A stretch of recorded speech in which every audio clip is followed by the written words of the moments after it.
안녕하세요, 와즈프입니다.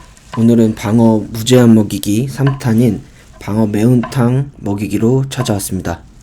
이 매운탕 레시피는 방어뿐만 아니라 다른 모든 매운탕에 적용시켜도 와이프한테 100% 칭찬받을 수 있으니까 꼭 한번 따라해 보시면 좋을 것 같습니다. 그럼 시작해 볼게요.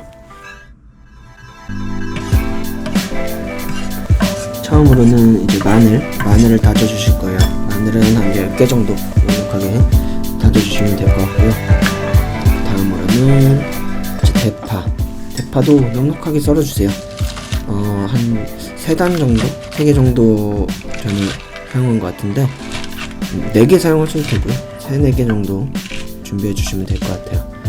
그래서 볼에 담아두고 그 다음으로는 이제 쑥갓도 넉넉하게 준비해. 어차피 이런 야채 같은 것들은 뭐 그게 끓이게 되면은 숨이 죽어서 금방 없어지거든요. 잘 안 보이거든요. 그래서 쑥갓도 좀 넉넉하게 준비해 주셔도 될 것 같아요.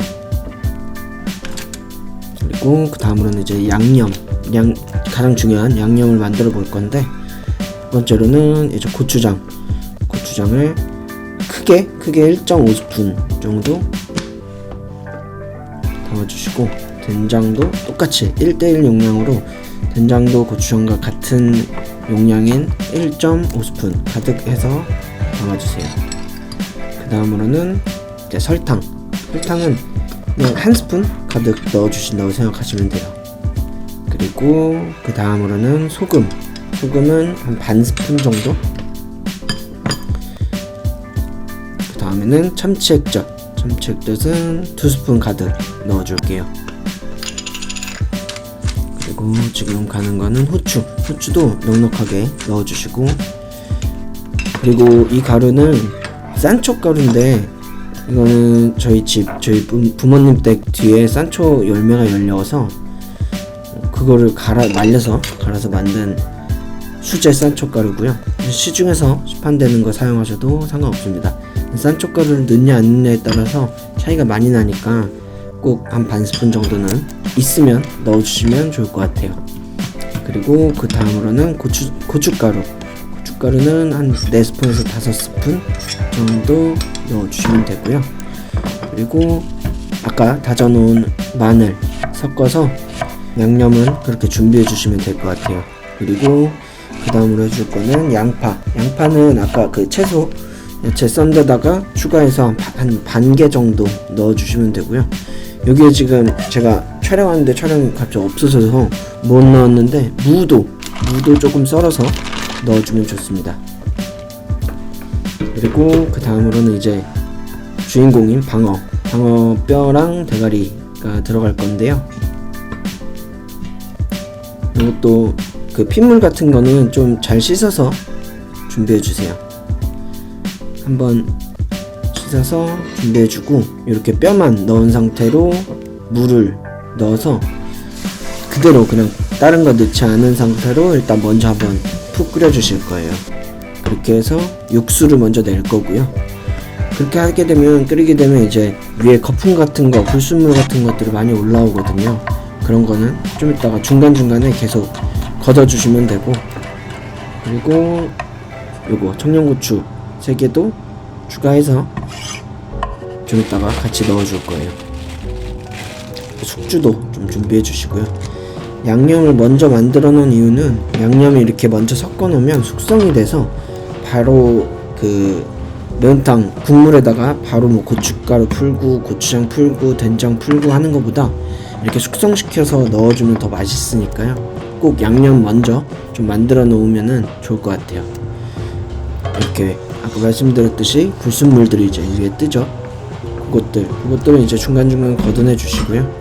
그리고 여기서 가장 중요한 술을 넣어 줄 건데, 뭐 청주, 미림, 화이트 와인 이렇게 상관없습니다. 근데 저는 화이트 와인을 넣고 이렇게 넣으니까 더 깔끔하고 맛있더라고요. 화이트 와인은 한 3분의 1컵 정도 넣어줬고, 그 다음에 똑같이 한번 쑥 끓여줍니다. 그래서 국물이 좀 뽀얗게 이렇게 올라오면 그때 이제 저희 만들어놨던 양념장을 모두 넣어줍니다. 아까우니까 국물 이렇게 담아서 싹싹 긁어서 잘 넣어주세요.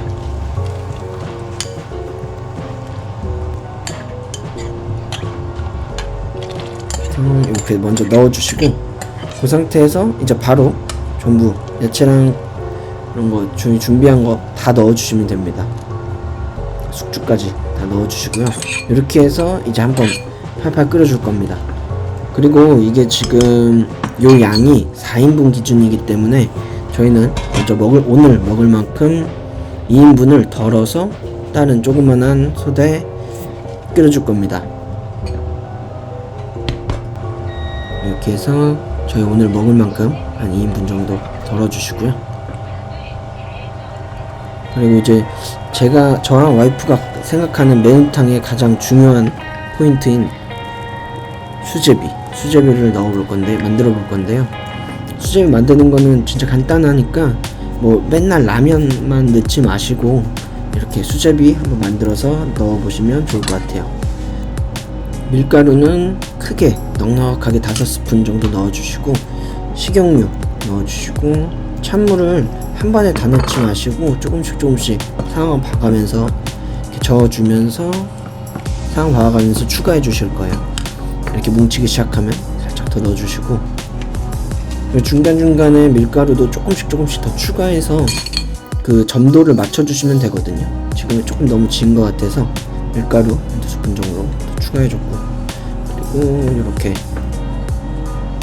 치대면서 계속 주물러주세요. 주물러주시고 하다 보면은 이렇게 안 끈적거리게 되거든요. 그 정도 됐으면 최대한 쳐대주시고, 그리고 매운탕이 끓을 동안 조금 숙성시켜주세요. 한 10분 정도 이제 숙성시켜주셨으면 매운탕 끓는 데다가 이렇게 수제비로 떠서 넣어주시면 됩니다. 이거 이렇게 수제비로 떠서 한번 드셔보시면은 냉동 수제비라든지 다른 거 라면보다도 훨씬 더 맛있거든요. 생각보다 진짜 맛있으니까 꼭 이렇게 수제비 떠서 꼭 먹어보세요. 보기만 해도 먹음직스럽죠. 진짜 맛있었습니다, 이것도. 이렇게 해서 오늘은 방어 무제한으로 먹이기 매운탕 버전으로 돌아왔는데요. 이렇게 해서 오늘도 할 게 뚝딱 했고요. 다음에는 이제 12월달 크리스마스가 얼마 안 남았잖아요. 그래서 크리스마스 때 와이프한테 만들어주면 좋을 최고의 음식으로 찾아올 테니 기대 많이 해주시고 구독과 좋아요 부탁드릴게요. 그럼 안녕.